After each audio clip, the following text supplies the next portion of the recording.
We are live with a bracket update. All you D-aliens looking for that Tropical Bros swag, a Duke collapse, and a UConn return to glory. Plus, Mike Bibby joins us on the show, and we're giving away last dive bar swag.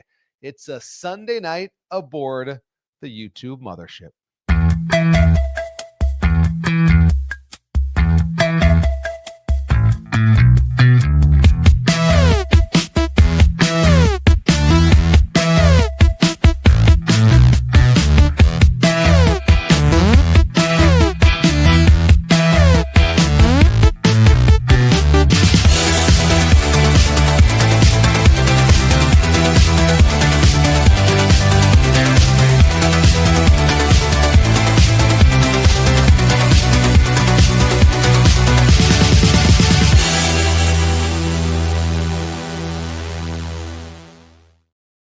All right, how we doing, everybody, tonight? Thanks so much for joining us aboard Watch D.A Live. Every Sunday night we do this, and if you like what we do, make sure you spread the love, spread the gospel. We give away cool stuff, great people in the chat.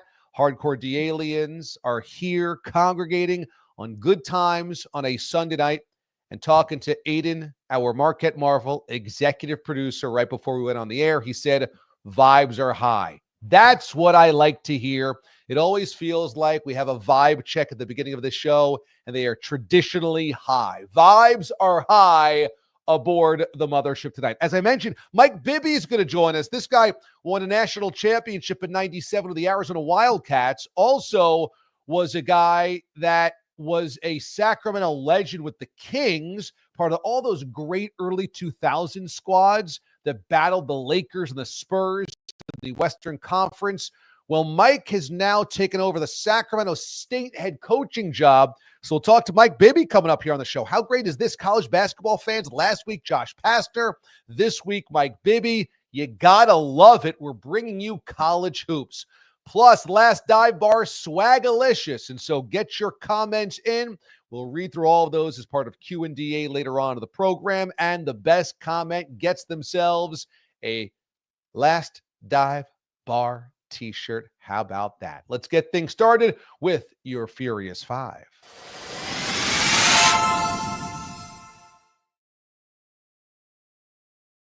Well, I was watching the game last night, Houston and Duke.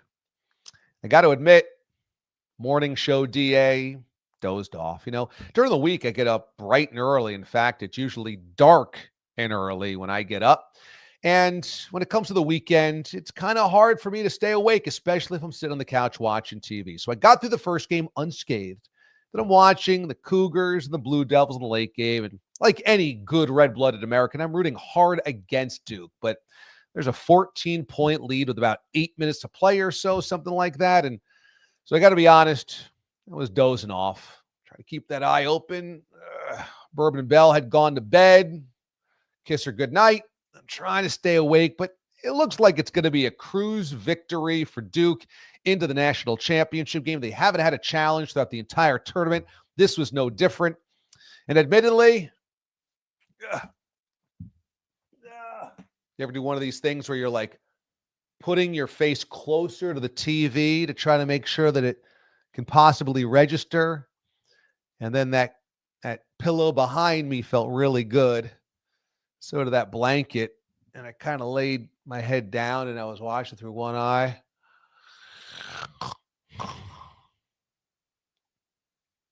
I open them up. Oh, my God. Duke lost! Duke lost! Duke lost! It's good. It's good. It's good. And boy, did I soak in the postgame. Oh, did I revel in the postgame? Oh, this is great. This is great. And as soon as the postgame was over, I was wired. I'm like, oh, I can't go to bed now.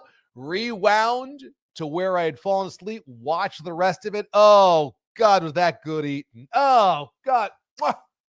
And I had Duke in the national championship game.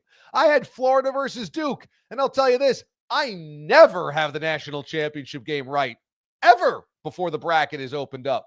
And in this case, I was right, and I didn't even care to be wrong. And there was the collapse, and there was the loss. And you know what? That was better than any type of bracket win I could possibly get. Because you know what? Duke is always the easiest team to root against. Duke is the easiest team to root against because Duke hasn't really gone through a lot of lulls. I mean, you say you hate the Yankees, but the Yankees, they haven't won a World Series in 16 years. You say we hate the Cowboys, but the Cowboys are barely relevant when it comes to the postseason. We hate the Lakers. I mean, aside from the championship in the bubble, the last time we're talking about the Lakers winning a title was Kobe and Pau Gasol. Duke feels like they're in the Final Four every freaking year. Duke just had one of the greatest coaches ever of the sport, maybe any sport, retire. And 3 years later, they're in the Final Four with a new coach. Duke just keeps reloading. And here was Duke marching to another national championship, and the bottom fell out, and the gag happened, and for Leitner and for Hurley and all the crying and the whining for Grayson Allen, every call against them has to be the wrong call. For all the Coach K just trying to get as much attention as humanly possible. All the licking the boots of Coach K and Krzyzewskiville and Duke. For all the Dickie B, oh my God, the Duke Blue Devils, for all of the Jay Billises and all the hype and all the Jay Williams and all of the dukiness that's all around.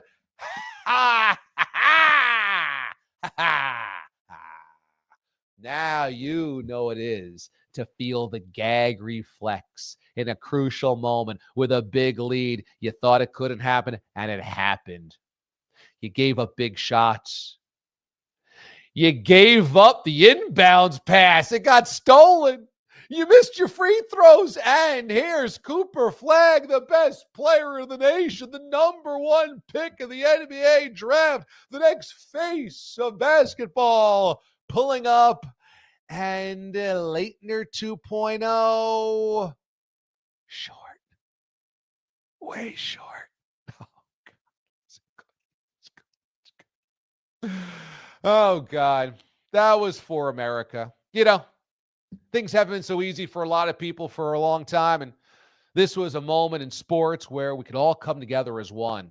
For a fragmented nation, here was a moment where we could all root for one common goal. It's like rooting against the Russians. We get to root against the Blue Devils. So, chef's kiss. Thank you, Houston. Thanks for saving us. Thank you, Kelvin Sampson. Thanks to the Cougs for the great comeback. And you know what? Thanks to the college basketball gods for delivering us from that nightmare, which would have been a Duke national championship after 2 UConn national championships in a row. Wasn't going to be much easier than that. Or much harder than that. So we are all delivered from that pain. Yeah! Next up. How about the SEC and their tournament? The game before the Duke collapse was another classic into its own. And thank goodness we got these 2 games out of the Final Four, huh? Because the rest of the tournament was so undramatic. Oh, God. Nothing was really all that exciting. But those 2 games last night were both fantastic. Auburn and Florida played a fantastic game. Sensational play on both ends, especially in the first half. My goodness, they came out of the gate so hot. That was great theater. And ultimately, the Gators were a little bit too much. And so the Gator Chomp ends up with the national championship. And for the SEC, look, they've been vindicated. They've been validated for having 14 of their 16 schools in the NCAA tournament. For anybody that thought the SEC was overhyped, overrated this year, they had half the Final Four. And ultimately, you know, their 2 best schools went at it and played a great game. It wasn't like it was a dog of a game or those 2 teams didn't kind of live up to the moment. They both really, you know, kind of stepped up and had themselves a great night. And I think for the SEC, they don't have to win Monday night for it to be a validated tournament. But if they want it to be their year, this is the year of the SEC. They've had everything until now. Now you really do have to cut down the nets. If this is going to be your year, the year that we always remember, 2025 being the year of the SEC, got 14 schools in. Had what, 7 of the Sweet 16. We had half of the Final Four, and now knocking on the door of a national championship. The SEC's got to close. Got to close. If it's going to be the year of the SEC, you got to beat Houston. But these Cougars are hard to kill, as we saw last night. Either way, though, the SEC has certainly vindicated its stature as the best conference this year in college basketball, and I was happy to see that the early appetizer to Houston and Duke was a fantastic game as well. I enjoyed really watching both those games last night. That was good stuff. On to the women's bracket. How about UConn? You know, it's crazy to think, because UConn's been that school, UConn women, where it just feels like they win every single year and they're in the Final Four every single year. And for the most part, they are in the Final Four every single year. But in terms of droughts, this is a pretty remarkable drought for the UConn women. They had not won a national championship since 2017. It doesn't sound like a long time, but for UConn, going nearly a decade without a national championship was a really long time. And this year was truly the year of Paige Bueckers. And what a cool team this was for UConn to get back on the mountain with, back to the mountaintop. It was a team that really had grit and guts. And I really like watching Bueckers play. She is such a competitor. She is such a kind of intense, passionate individual. You watch her and, you know, it's easy to root for a player like that. It's easy to root for kind of an all guts player like Paige Bueckers. And you know, I think at times it was tough for Gino to coach Paige because she had such a fiery inside. But, you know, she goes down in history with all of the greats that came out of UConn, all of the greats. And there's been so many of them, but Paige goes down in history with them. But, you know, if you play at UConn and you want to be really legendary in terms of the women's players of all time, you got to win a title there. And Paige delivered the goods this year. That entire team did. So congratulations to the Huskies. They were phenomenal, a deserving champion. And, you know, for their work to end with South Carolina, the other kind of barometer of women's basketball, and for them to do it in dominant fashion was truly, truly, I thought, impressive. And, you know, it doesn't sound like a long time, but it is a long time when they haven't won a national championship since 2017. And what is that? 24 Final Fours in 30 years, something like that. And just think about how relatively impossible that is. And a lot of that damage was done when they were the only women's program really investing all of their talent and resources in it, maybe outside of Tennessee. And they kind of were the first, let's say, 20 years, certainly 15 years of women's basketball starting in the mid-90s to the last decade or so. But now there's a lot more schools, a lot more money in women's basketball. It's created a lot more parity, and UConn was knocked off its perch, but they are back. Bueckers was phenomenal. Congratulations to Gino. And that program just has done something that's really seems impossible even today, to go back 30 years now. That many national championships and that many Final Fours and that many banners hanging. Pretty impressive stuff no matter what. Speaking of college hoops, you know, last week we had Josh Pastner on, and Josh was a member of the 97 Arizona Wildcats. And that team goes down in history because it's the last West Coast team to win a national title. It's unbelievable. But the last team from the West Coast to win a national championship was the 97 Arizona Wildcats. We are now nearly 30 years removed. How is that even possible that a team for the West Coast hasn't won a title in nearly 3 decades? But Bibby had a great career with the Sacramento Kings in the NBA, bounced around a little bit after the Kings, and now has taken over Sacramento State. So he's back in the city where he's been a hero because of his Kings lineage. So let's welcome on a guy that knows how to win national championships, knows what it takes to win at the big level, and has now taken over a program that has needed a winner for a long time. Sacramento State, it's time to welcome on Mike Bibby.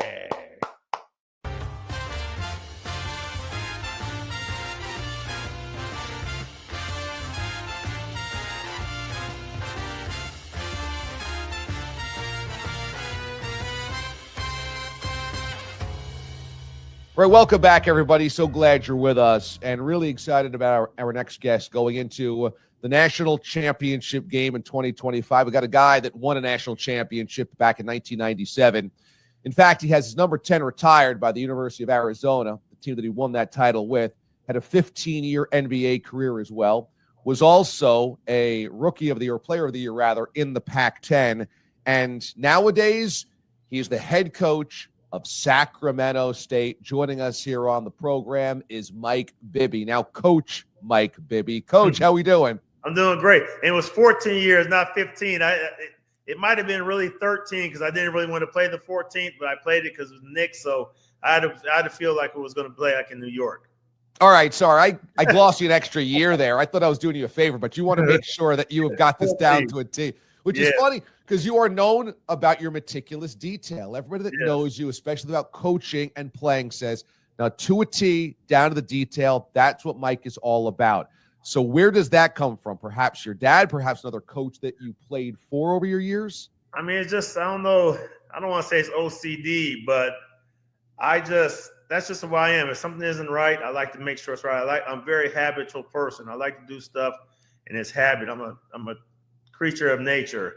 That's just who I am. Like if you practice perfect, then you're going to want to play perfect. And that's the way I've always thought in the games. And, especially with younger kids, if you don't teach them something every day, their mind is going to go back to their old habits. So what I like to do is I like to put them in a situation. We'll always start practice with defensive rotations just to get the kids in the motion and the habits of jumping back and forth and being able to help. So our team is going to start with defense. We're going to set off with defense. I wasn't a superstar defensive player when I played, but I know how to coach it.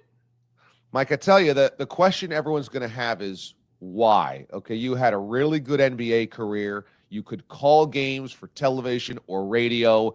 Obviously, you have a lot of other options over the course of your life, but Sacramento State also has not had a lot of winning. It's been a long time in Division I and very few winning seasons. So why was this the right time to take this job? Because, as you said, you were knocking on the door of the athletic department for a couple of years about this opportunity. It's God's timing, and I always look back and, I see the situation now. Like, there's been a lot of things that I went out for that I didn't get. And the thing was like, I'd always say, why can't I get this? Why am I having trouble doing this? Why can't I get a coach? Why can't I do this? And now I realize that it was all for this reason, to go back to Sacramento, to get Sacramento on a winning schedule, a winning pace, and bring basketball to life with Sacramento State. You had so many great years with the Sacramento Kings, and so you're part of the culture there. You're part of the basketball culture there. But, man, Sac State is a different beast. This has been a toil for them. And so this is a unique time in college basketball, NIL, transfer portal, etc. Why, when you say it's God's timing, why is this the right time? Because people could argue, man, this is the toughest time to be the head coach at a place like Sac State. Like, I don't know. Like I said, the time came up, and I've been on it for a long time. And, I'm not scared of a challenge. Everybody was coming at me and trying to tell me situation, how hard it's going to be. It's going to be a lot of work. I have no problem working.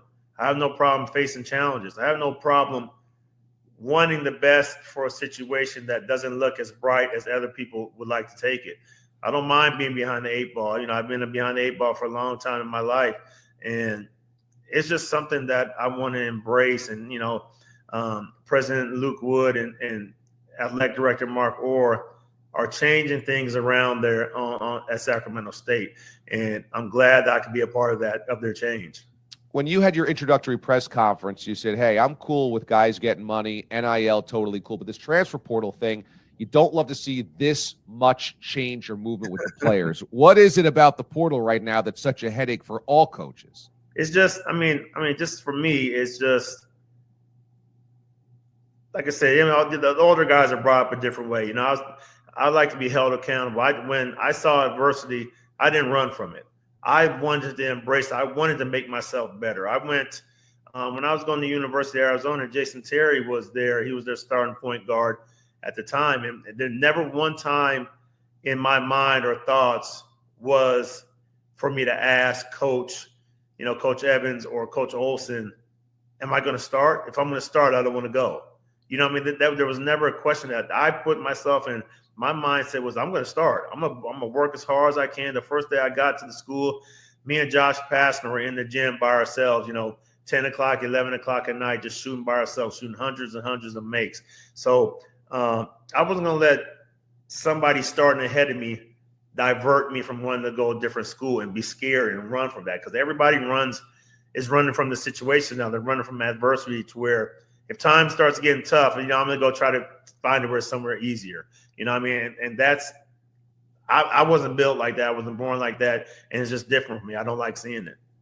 So the transfer portal is going to hurt coaches, but it's also going to help coaches, and you've benefited from it. Shaquille O'Neal, which is Shaquille's son, is going to come to you guys and play, and this is quite ironic because if we dialed back 20-some-odd years ago, you and Shaq and the Kings and Lakers, that is one of the most heated rivalries in the NBA. So was it at all weird to get on the phone and be like, hey, I got to make sure you're down with this because, like, way back when, it might not have been that cool? No, I mean, we talked before, even before this situation come up. We've talked before and ran into each other before. And, it's just part of the game. The trash talk is part of the game. That just shows what type of players we were. Like, we were out there and there was no friends for us. Like, we weren't I had friends that when I played against, I wouldn't really talk to them on the court. I wouldn't let nobody see us talk to them on the court. That's just the way that, the NBA was back then. Obviously it's changed, but that's just the process of, like, if we're on the court and you got a different jersey on me, whether you're my brother, you're my cousin, you're my dad, I'm going to try to win and do my best to beat you up. You guys got robbed in 02. Really robbed. Oh, we know it was tough. It was tough, but we had a chance to win Game 7. We kind of didn't have a great game that game, but just shows you how great of a team we were to take the three-peat champions to overtime and have such a bad game. It just shows you how good we were. I think we were definitely the best team in the league that year. We had the best record, and we just got shysted. Totally shysted. That's the perfect way to put it. Totally shysted. It's funny you bring up Josh Pastner because we just had him on last week, and he just took over the UNLV job. So you guys had multiple coaches on that team. I mean, and Jason Terry also has always been known as kind of a student of the game, a coach on the floor, etc. What was that? Why was the 97 Arizona Wildcats marked with so many potential future coaches? I don't know. I can't tell you. I mean, Coach Olson probably had a lot to do with that. He was one of the best coaches I've seen and played for. It's the fact that he brings the best out of you. He didn't care about mistakes. He knew mistakes were going to be made. Some nowadays, I've had situations with my son and seen other situations to where coaches, if you make one mistake, you're out the game. And that's not the best. That's not you can't get the best out of your player that way. By him always looking over his shoulder. So with me, with Coach Olson, he always let us play. We played with confidence. And, what got me going in the tournament was, he kind of brought me up in front of the team and was like, I was kind of hesitant. We got Dickerson, we got Miles Simon, we got Jason Terry on our team. I kind of was sitting back, kind of laying low. And he told me, like, hey, Mike, I need you to do what we recruited you to do when we saw you playing in high school. We need you to be that Mike Bibby. And, ever since he said that, I opened up. And I mean, that's the kind of stuff that you need to hear from your coaches. You need to hear that they have your back and they're confident in everything you do. I'll tell you, that team was so great, but we never thought that was going to be the last West Coast team to win a national championship. I mean, back in the 90s, the West Coast had it on lock. UNLV back in the early 90s. UCLA won in 1995. You guys won in 1997, but we have not had a team win a national championship in the Mountain Time Zone or the West Coast since that 97 squad. How mind-blowing is that for you? It is. It's very mind-blowing because, you got a lot of good players that come out the West too. And, I mean, I don't know what that pertains to, why that happens, but you get good teams. A lot of teams on the East Coast. You got some good teams in the West, but as you said, that little stat right there just shows you that the East is dominating right now, and the West has to pick it up a little bit. March 31st, 1997. I'm living in New York. I grew up in New York, and I'm a senior in high school. And there is a massive storm, spring storm, that rips through and knocks out our power. And so I am watching the national championship game on TV, and I'm like, oh, no, I'm not missing this national championship game. What the heck? Wait and wait and wait, and no power comes back. Eventually, I'm like, radio. I end up listening to the rest of the title game on the radio as my parents are lighting candles in the house. We got no power, we got no lights, but I'm on this little radio in my bedroom in high school listening to that. What are your memories of that night in 1997? It was just surreal. I didn't know what to expect going out there. Like I said, I was a freshman and played in the big games. We beat Kansas. We beat Providence. We struggled in the first two games of the tournament. And just going there, I just remember walking out like, wow, there's about 80,000 people here in this gym. And it's just crazy. And with me, I didn't even think twice about it. I just like, I'm supposed to be here. I felt I was that type of level of a player to go out there and shine. And I just played basketball. I didn't really – like I said, Coach Olsen had our confidence so sky high, and we weren't supposed to be there. So there was really nothing for us to lose. So we went out there and just played basketball, played the way we played, and we pulled it off. 4 seed, knocking off multiple 1 seeds, and Lutz national championship. That was a special team. You said that you wanted to bring a Dion effect to Sacramento State, that you're going to have NBA players, current NBA players, come to watch these kids at Sac State. Tell me about that vibe, why that is a goal of yours. It was just what he did for a smaller school. Dion came in, that if he wasn't there, probably some of those guys wouldn't have ended up there. I want to have that same effect here. He's got some guys coming in and some guys that will have come there that no one would have expected them to be there. And they're there for us to turn that thing around and, let them play. A lot of these guys think going to these big colleges and thinking they're going to play, they're getting promised they're going to play. And then it's easy to throw $1 million at somebody and not play them because you're at these big schools. And these kids don't realize the biggest thing for them is to go out and get some time on the court, go play, go get some competition, show everybody what you could do. And now you earn that spot, you play. Now everybody looks, okay, this is how he plays. Coming here, I'm going to let these guys play. I'm not going to hold nothing back. I want them to play to their full potential and develop guys. I want to be the best. I want to make Sacramento State one of the best teams in the country. All right, I got a good hypothetical for you. You get Mick Cronin on the horn. And you're like, Mick, we got to get a home and home going. He goes, nah, we're not coming up there. Yeah, we got to get a home and home going. He goes, we'll do 2 for 1. You do 2 down here in LA. We'll do 1 up there. You're like, all right, you got it. So you got UCLA coming to town. You got a 5-star kid that's going to come that you're recruiting that's going to be in attendance. You got to get on your phone, go through your contacts, and be like, what celebrities do I need to get in attendance for this game, or NBA players? You're like, this is the Dion effect times 10. This is what I'm doing. Who is it going to be that you're making those calls to get front row seat for this game? There's going to be guys that are going to have – there might be some dads on the team that are going to play. Like we get Shaquille O'Neal in there and watch. Okay. Joe, you could go all the way down the line.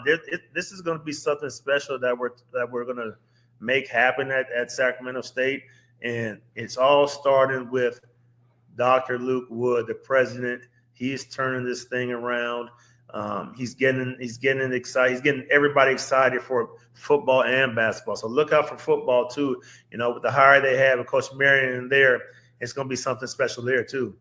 C-Web, you think you get C-Web to the game? Yeah, I'm telling you, it's gonna be something special. Webb already told me he's coming to the game. We'll have some Sacramento Kings come to the game. People are gonna be at those games, believe me. Oh, okay. So you got some current Kings you got on the horn you want to bring to the game? It's gonna be a show out there. I told them, I said, I don't think there's gonna be enough seats. We're not gonna have enough seats for all the people that are going to go. So I think it's gonna be a big time ticket in Sacramento. Are you planning on an exciting brand of basketball? We'll play full, we'll pick up. It'll be a fast-paced game. We don't want to put anybody to sleep. We want to try to score, 80 to 85 to 90 points a game. Scoring 50 points a game, 40 points a game, that's boring, man. Nobody really wants to see that. We want to get out there, put points on the board, and do it at the expense of our playing tough defense. All right, before I let you go, there's been a lot of questions about the NCAA tournament this year. We got all chalk. We got all these number one seeds moving through to the Final Four. We got one seeds of the national championship game eventually. We also have not had a lot of upsets in the early rounds, and people are wondering, wow, is this kind of the new college basketball where because of NIL, the wealthy school is going to have all the money, and they're just going to end up steamrolling the mid-majors and low majors. What do you see as kind of like a bigger picture view of college basketball right now in this tournament? I mean, that's obviously what's happening, and hopefully I could show teams and show kids that you could still be a great player and be at a mid-level school and still, maybe go to the NBA, go to play overseas. It doesn't have to be all these big schools. Like I said before, like these big schools have so much money, they throw it at you. And sometimes these kids want to take the money, want the fast money, but it's not all about the money. You got to go out there and play. You got to go out there and get taught. I mean, a lot of coaches don't teach. I teach. I want everything to be particular. I want everything to be perfect. And I'm going to teach and make sure you do it the right way. So now if you do happen to go to that next level, they're going to look at this kid and be like, damn, he was well coached. And, and just show like the kid won't be behind the eight ball. And I think one thing that people might not realize is you've had so much success already as a head coach. As a high school coach, you won 5 state titles, 4 in a row. So for those wondering, okay, well, how much experience is coach going to bring to the table, man? You had real success consistently at the high school level. So I feel like this is going to work because you also know the modern athlete. Yeah, things have changed since you were head coach in high school for a few years, but overall, man, you understand how to press buttons on young people today, and that's a skill set not a lot of people have. A lot of people are lost on that front. I care about these kids. It's not all about basketball. We're gonna recruit good students. We're gonna recruit good human beings. We're gonna recruit guys that want to graduate and turn you into a dog when we get on that court, and then that's the main thing. Like I care about these kids and I want the best for them. And I'm going to treat all these kids like they're my own sons. Well, I tell you, this is a cool time for Sacramento State because, you got a big time hire as the football head coach, going to go D1 FBS in football as well. Cam Scadaboo, who's going to be one of the most interesting players of the NFL draft, began his career at Sac State. And now they got you that's on the sidelines for the men's basketball program. So a local hero coming home, all those great years with the Kings, and now you are back on the sideline in Sacramento for the Hornets. This is very cool. Coach, congratulations on the opportunity. This is so cool to catch up with you. We will be certainly watching, man, and I wish you the best of success. And when you have it, we'll have you back on the show. Thank you very much. Thank you for having me on, too.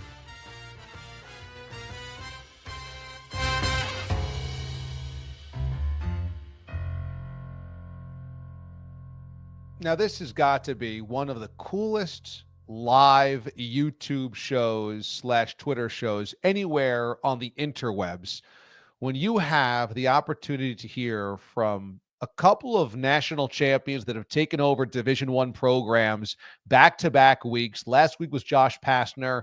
This week, he's at UNLV. This week, Mike Bibby, and he's obviously at Sacramento State. Both those guys won national championships at Arizona in 97. I mean, we got things cooking around here. We've had some incredible guests along the way over the last year plus.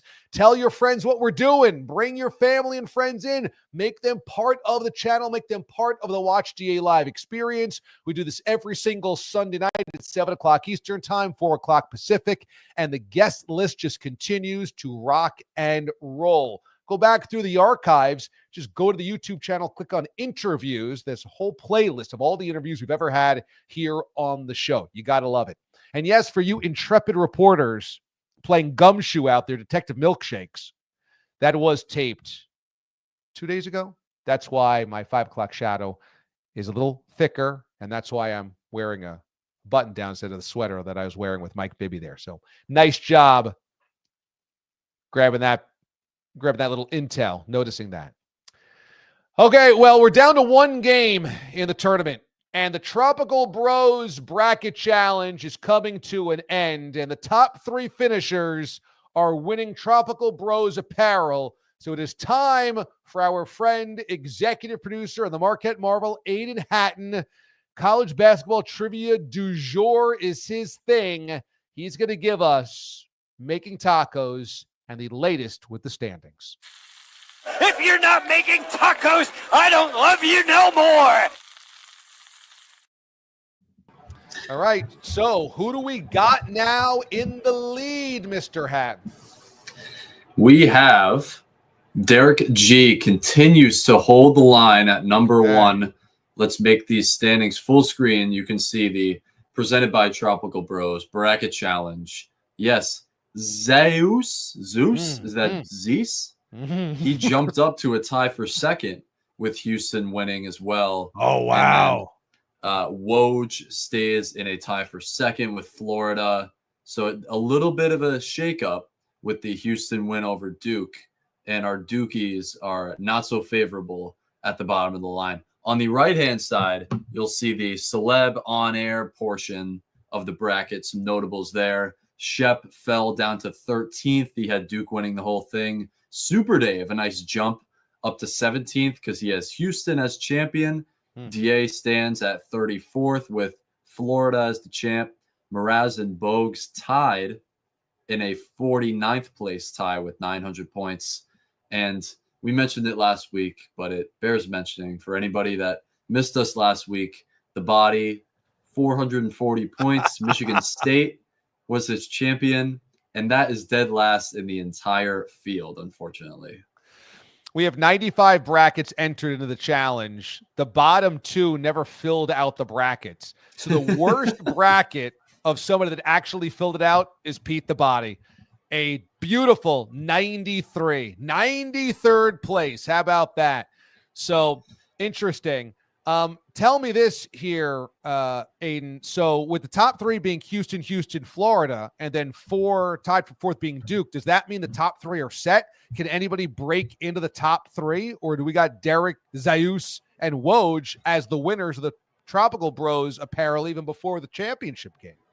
So that's a good question. Our top three are solidified: Houston, Florida. And I'm just realizing now that the graphics of the teams, this is bad producing on my end, the graphics of the teams are not updated. So let's give you this as the actual prediction. The names are correct. Okay. So Carlton Banks Shot and Swagger Dynasty are both tied for fourth. Carlton Banks Shot has Florida as champion. Swagger Dynasty has Houston as the champ. So here's how it goes, DA. Okay. Let's play some scenario games. If Houston wins tomorrow night, Derek G is our champion. End of story. Congrats to Derek. So if you're rooting for Houston, you're rooting for Derek. But if Florida wins, it's going to be either Zeus or Woj because they both have Florida as their champ. And it'll come down to the over-under of the game, the total of the game. So Zeus has a total of 134 points. Woj has the game ending at 155. So Woj, if you like the over, you're going to be a winner. But if it goes under that and Zeus gets closer, then Zeus is the champion. That obviously banks on Florida win. Okay, interesting. All right, so we have our standings. Great job by everybody participating, and we appreciate you doing it. The cool thing is our sponsors just are like, yes, how can we contribute more to the show? How can we give away more stuff to the show? So we're always like, let's do more contests, let's do more giveaways, etc. So even if you are not in the winnings of the bracket challenge, fear not. We've got new stuff coming right around the corner for you. Was that the extent of making tacos here tonight, or anything else you wanted to add, Mr. Marquette Marvel? Well, that is the last installment, I think, for now, of making tacos. Sad face, because we have our national championship next week. Who knows? Maybe we'll bring it back in some other form. We got transfer portal season this whole month. We got a lot of other stuff cooking.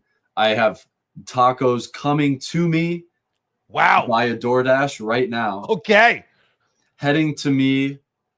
Oh, wow. This guy's like a block away. So I tried to time it up to where we could have some on the air, but delays, South Boston, a lot of stuff going on. But they should be here by the end of the show. So we're going to celebrate actually making or having some tacos to celebrate the segment tip of the sombrero to everybody out there. Very nice. Let me also say that if you are asking and desiring a little Canadian bacon for the NHL playoffs, well, we have you covered. So make sure you are here for the Stanley Cup postseason. We've got, and I'm not going to tell you who is going to be anchoring this, but we have got Canadian bacon right around the corner. So make sure you are here for the first installment of Playoff Canadian Bacon on Watch D.A Live.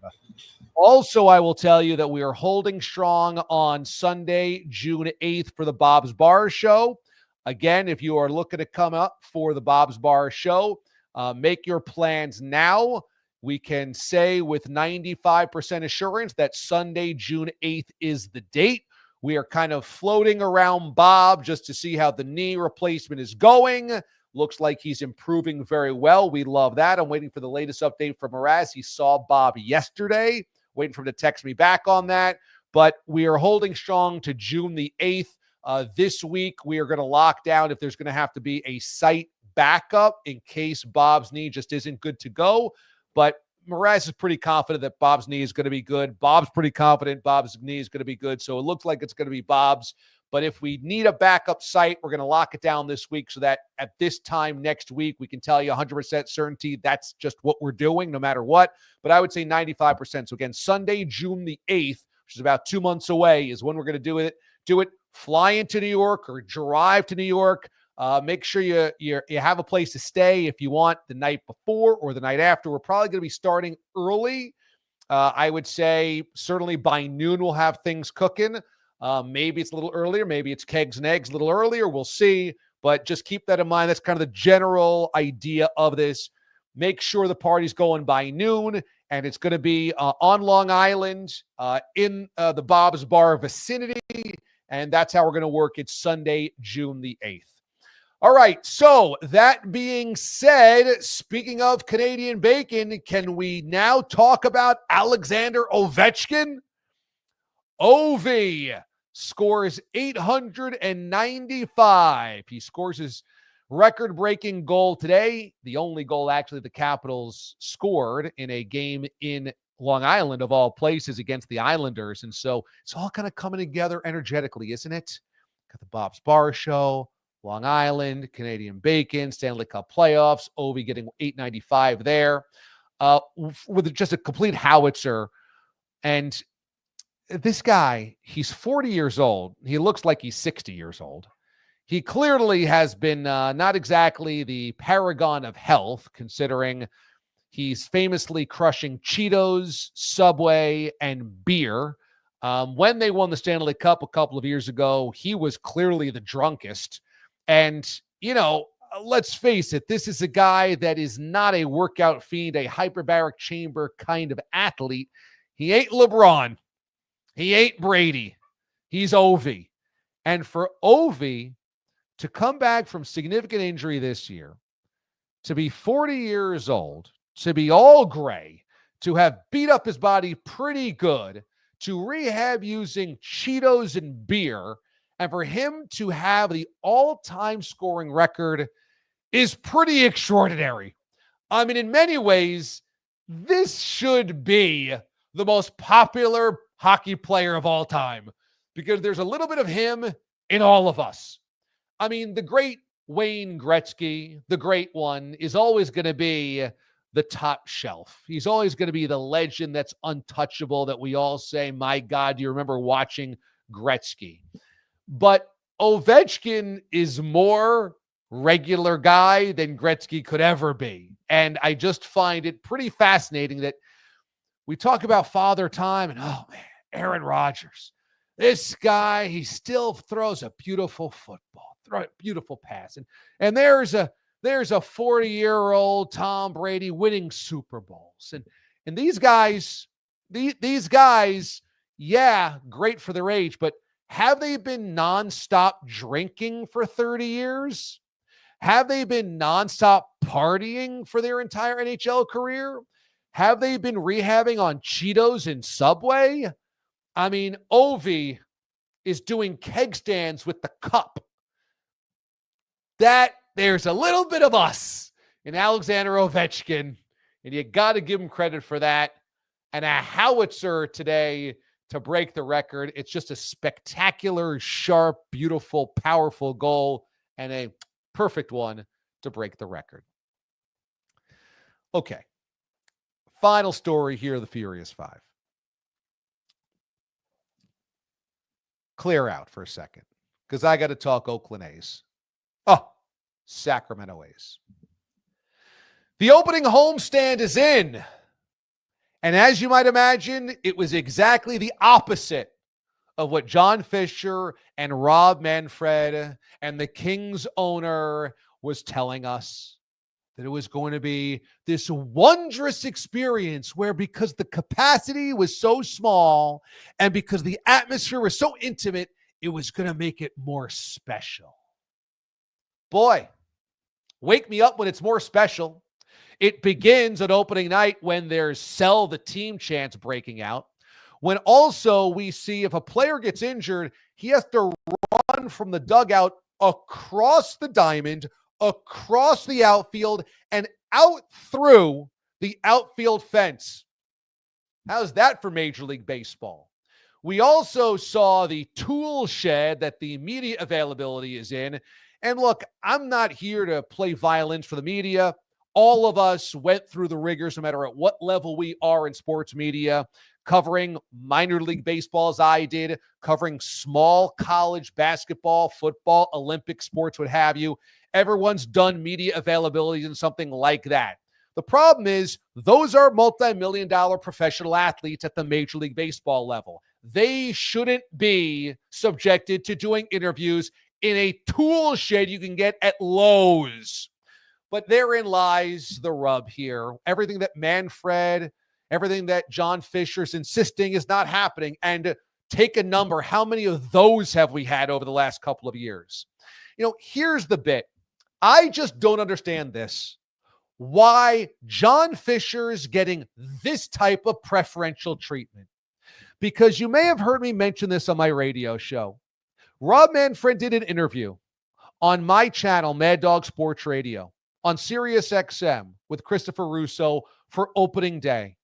And Rob Manfred said something that will always stay with me. And he was talking about expansion teams in his tenure. And he said, we might not have two teams playing by the time I retire, but we will have two teams named, two cities named. And Christopher Russo asked why. And he said, well, you got to make it right. You got to have the ballpark ready. You got to have the red carpet rolled out. You got to be ready for the expansion city to embrace its new team. Everything's got to be ready. And yet here we are in the no man's land of Sacramento for the next 3+ years with nothing cemented and solidified in Las Vegas. And you tell me why that is. Let's just go through some of the hoops that we've jumped through to make sure the A's franchise is playing in Sacramento. Number one, Rob Manfred bragging. We changed the turf. It's not artificial turf. It's going to be grass. We can play on grass. It makes it cooler in the summer. Why do we have to worry about the grass being changed? Well, that's because it's so darn hot in Sacramento, they can't play day games. And so they had to make sure they got a green light from the MLB Players Association just to make sure that they can play all night games this year, because day games, getaway games, travel days will be too impossibly scorching hot. So that's number two. Number three, Rob Manfred can't commit to any playoff games. I don't think that's going to be a problem, but should the A's make the postseason, he couldn't even promise a wild card round in the ballpark because it's so amateur, and they're definitely not playing following rounds, specifically the World Series. He said there's no way that would happen. And so the A's got the benefit of, we'll make sure we make it grass, we'll make sure there's no day games, and we're not even playing playoff games there. But we're going to make sure you have to leave Oakland. There's a ballpark in Oakland right now sitting and being used by a team, a soccer team.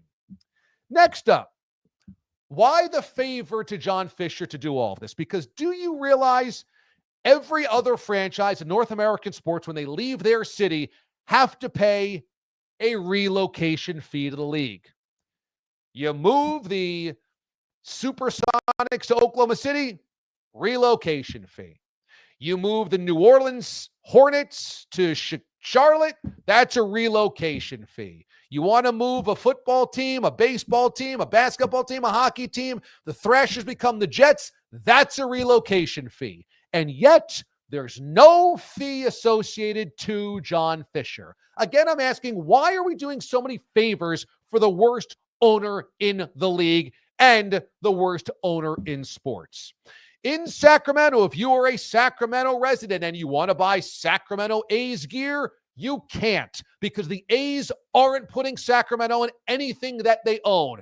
It doesn't say it on their jersey, doesn't say it on their hat. They won't even sell t-shirts with it. They're just the A's. If you go on to MLB.com, there's no Sacramento, there's no Vegas, there's no Oakland, it's just A's. So you've already given the middle finger to the fans that are supposed to show up. Very nice. And just note that there's Las Vegas tourism signs in the outfield of the ballpark. So if you're going there as a Sacramento resident, you are being reminded this isn't really your team anyway. Again, why are we doing these favors? Let me add this. You might remember that Rob Manfred, as well as John Fisher and the Kings owner, insisted this was going to be the hottest ticket in baseball. And A's fans saw this train coming, because when finally tickets were released on the open market in the offseason, A's fans looked it up and realized, what the heck is going on? These tickets are quadruple the price that they used to be. What are they doing here? And the insistence was the demand is going to be so high, you're not even going to be able to get in the ballpark. Well, guess what? It seats about 13,000. On Tuesday, I think that was the fourth game in Sacramento, 9,000 people announced. They're giving away tickets already for free. They haven't been there 2 weeks. 9,000 people. Well, correct me if I'm wrong, but wasn't that the attendance that they were so angry about in Oakland? Again, there's a major league ballpark. Granted, there's been no love given to it for years. Paint is peeling, foundation's cracking, possum in the press box. But at least it can host playoff games. And they sold that bad boy out to end last year's regular season. What? If you're going to get 9,000 people anyway, why are we doing it in a place with a tool shed for the media? This is what I'm asking. Why the favors being done? If you're going to be insistent that they move to Las Vegas, that's one thing. You believe that's a market you got to get to. You believe the Vegas money is just going to be pumped out of there. You want to be in the business of gambling. You got to get to Vegas, so be it. What was the rush in getting to Sacramento? Why did Rob Manfred agree to all of this? Why did the baseball owners agree to this nomadic, ridiculous, absurdist, cheap, juvenile, unprofessional JV existence for the A's for 3 years minimum? Why? There's a ballpark. There's a ballpark in Oakland. This is insanity. It seats 13 grand. They can't sell that out. It's day 4. Why are they doing this favor for John Fisher? Well, I don't know. We may never know. But I'm going to add this. Once upon a time, Bud Selig facilitated the sale of the Oakland A's. He facilitated the sale of the Oakland A's to a former frat brother of his. John Fisher was part of that purchasing team. Bud Selig, Rob Manfred, like this. Manfred worked under Bud Selig for years. Smells like there's been a favor all along. Smells like there's been cronyism all along. Smells like there's been an inside deal all along. Once upon a time was make sure that Bud Selig's frat bro gets that baseball team. And how many years later? Let's make sure John Fisher doesn't have any penalty in trying to extricate himself in the most haphazard, ham-fisted, absurd way ever. We're playing in a AAA stadium for 3 years, completely unnecessarily. Professional athletes are doing interviews in a makeshift tool shed. Why? Why the rush? Why no relocation fee? Why? Okay. Hey, a reminder, if you enjoy this, we appreciate you. Subscribe to the channel. Make sure you are clicking this button below me. That way you are one with the channel, and we appreciate your loyalty very, very much. And A's fans, the fight is never over. Okay, let's get to some Q&DA, shall we? Aiden Hatton, release the hounds. Let's get to some beam-ups here. Let's give away a Last Dive Bar t-shirt. Once again, we love the guys over Last Dive Bar. I can tell you, by the way, we're working hard on this merchandise store. I'm super excited because the merch store is being built. You might have seen on my Instagram. Follow me at Damon Amendo. The latest, to know if you see this, if you've seen this, Aiden, there's a Rosie the Cat design currently finalized. Rosie the Cat cartoon on one side, on the back. Be good and be good to one another. The love is in the air with the Rosie the Cat. It's going to be phenomenal. I can't wait. I know we've been working in the lab, as one might say, with the last Dive Bar crew. You can see my throat's already not functioning from my delivery of tacos that did just come in. Nice. So we have taco integrity here, DA. Finally came in, and as we saw running through some comments, that is the exact word that Randy wrote. Taco authenticity. Yes. Nice. I want to shout out Chilicates in South Boston because there's never a delivery fee. One of our roommates has it going basically every day of the week. And it seems like Brian, not Brian from Last Dive Bar, our D'Alien Brian, got a taco and a burrito from Taco Bell today. That was at 7:15 p.m. in the chat. So since we have a Houston, Florida matchup tomorrow night, burritos versus tacos, hashtag embrace debate in the chat. So those are some taco flavored moments for you tonight. Embrace debate. I love that. For those wondering, on the bracket challenge that we did on the radio show, the DA show with Babchick, Mad Dog Sports Radio, we had tacos versus burritos, the 1 versus the 2. It was chalk all the way in our Mexican madness. And Taco did end up winning this weekend. Taco, the 1 seed, did end up winning. So that's why we're making tacos. That's why Aiden's eating tacos right there. Just again, a reminder, tacos win as the ultimate Mexican dish. You know what? Right now, I'll take a bite just to celebrate that. Nice. Tacos are the winner. Congrats. And for all of you taco makers out there, college basketball fans just like me, it was a hell of a season. Love it. Very nice. That looks delicious. What kind of tacos are they? You say chicken tacos? So I had one, it was 1 shredded chicken and then 1 carne asada. So you got to mix it up. You got to have multiple ways to win. That's why Houston is in the national championship, because they've always been a defensive team, but this year they brought the flavor on offense as well. So you got to win multiple ways. That's right. Absolutely right. Okay, very good. You want to fire up a few comments that we can kick around, and then we'll get to the Little Mo laugh of the day? Absolutely. Shout out to Back 9 Ronnie, who has been on fire today in the chat, listening on YouTube. Big Mike Bibby fan. So we got great feedback from the Bibby interview. There was also one I saw that Bibby was his favorite player on 2K, which as a guy in that similar age range, I can very much relate to. Nice. The moment that I became sick of the Heat dynasty, I don't know if we can call it a dynasty, in the mid 2010s, the straw that broke the camel's back for me was when Mike Bibby signed with the Heat off of waivers. And admittedly, as a Celtics fan, I went, why can't he go to any other team? The Heat already signed Ray Allen. They already have all these guys off the waivers. And now Mike Bibby is there as well. Did he end up winning a title with one of those Heat teams? I don't believe so. That was probably the year that they lost to the Spurs at the end after as LeBron was leaving. So I don't think he has a Heat ring. Gotcha.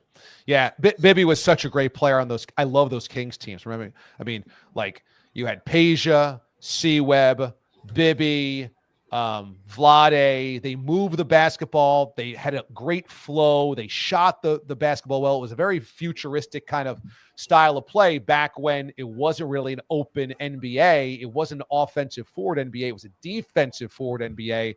Those Kings teams were awesome, and they completely got robbed in the finals against the Lakers. But we appreciate him for being such a great interview. You saw all of his jerseys in the back there. He's got a Wizards, he's got a Knicks, he's got all that. And he, fun fact, DA, is brothers-in-law with my close personal friend, Eddie House of the Boston Celtics. Okay. So they actually are brothers-in-law. They do the Straight Game podcast together. Go support that pod as well. Because they do a great job. So Bibby and Eddie House, two good friends, and now a new friend of Watch D.A Live. I love it. Very nice. And our last comment that I want to highlight to give a last sidebar winner to comes from Two-Tone Tony. Okay. Okay. So that wasn't the only comment he wrote for the night, but that was the best one. Checking in at 7:03. He's been locked in for the whole show. So congrats, Two-Tone Tony, not to be confused with the Broadway classic Tony. All right. So reach out to us, watchda@gmail.com. Congrats. Okay. All right. Very good. All right. Congratulations, Two-Tone Tony. Make sure that you get us the address, watchda@gmail.com, or you can also hit us up on social media. I'll get that Last Dive Bar t-shirt out to you. A reminder, use our code MOTHERSHIP at Last Dive Bar. Get 15% off your order. That's how cool they are. Brian of the gang at Last Dive Bar. Use our code MOTHERSHIP. 15% off your order, lastdivebar.com. Summer's coming. They got awesome t-shirts. If you're going out to the campfire, want to be out at the beach, maybe be out at the lake, you need a hoodie at night, what have you, get hoodies there. I love them. You guys know I love them. I want to support them. They're helping us do the merch store. I would say we're just a couple of weeks away from the merch store happening. It's all going to be through them. So they're amazing people. So make sure you support them. Go to lastdivebar.com. Shot glasses, beer glasses.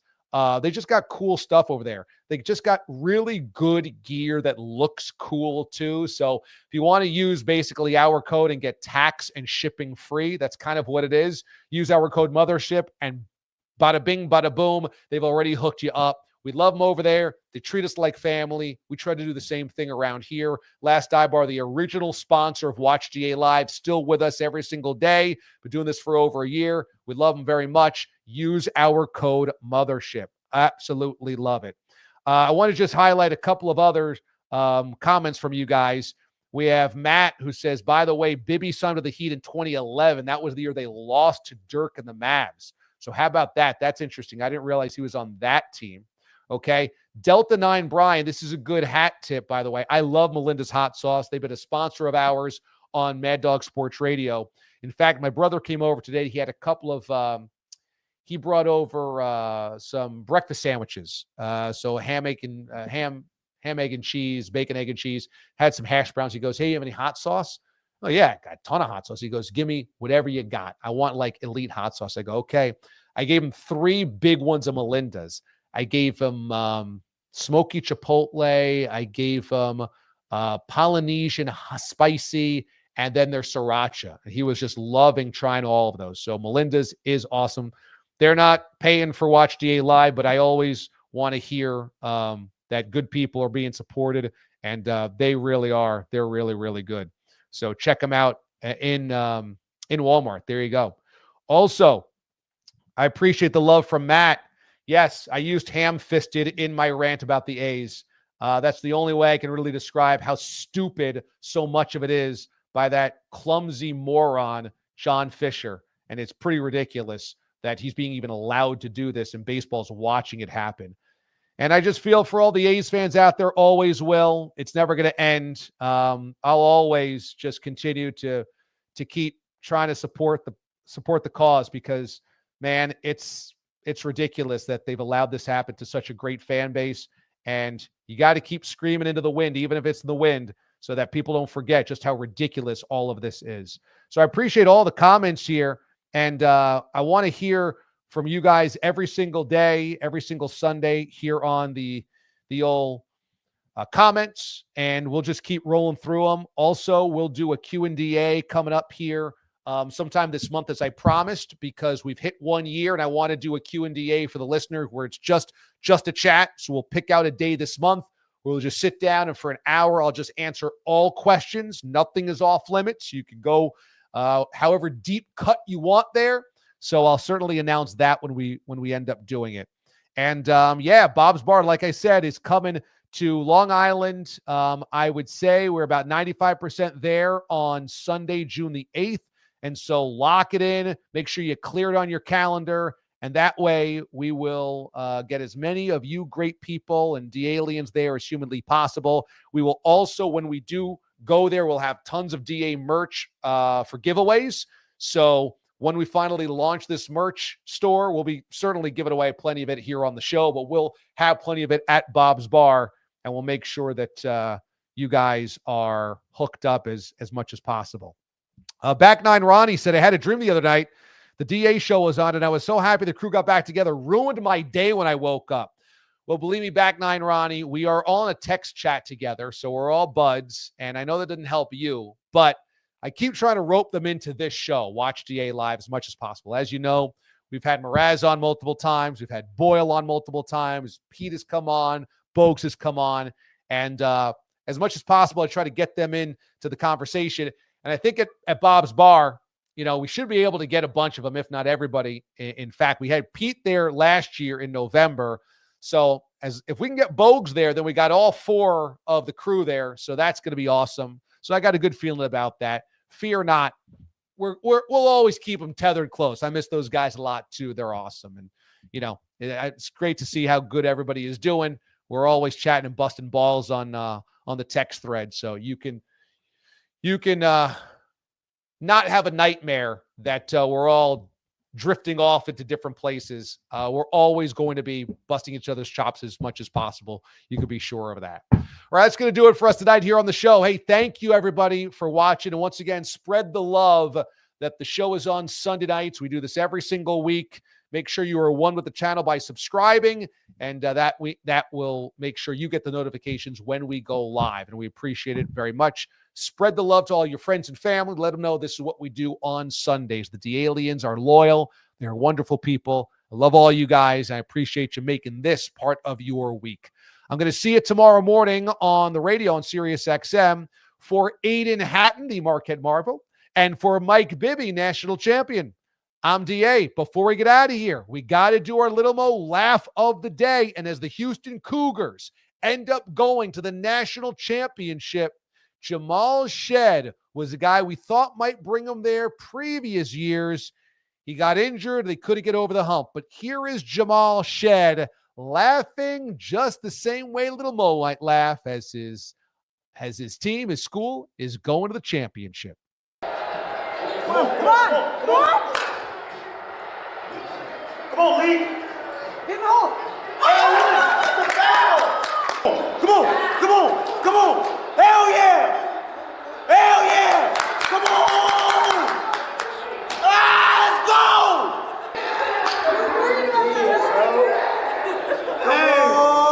Let's go! Take us home, LJ Cryer. That's my roommate.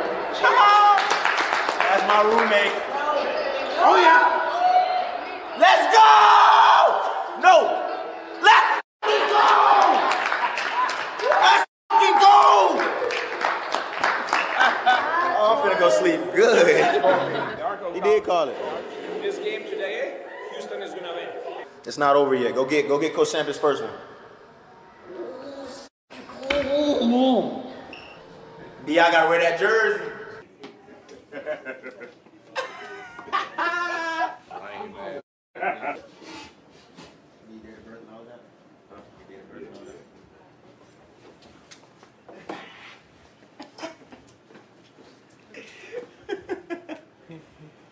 My two losers. My two losers. He's living his best life. Jamal Shed. His Cougs were the national championship game. Little Mo certainly laughing at all those good antics. He loves that. You know that. All right. We will see you next week, everybody. Be good. Be good to one another. I'll see you tomorrow morning on Sirius XM's Mad Dog Sports Radio. Peace.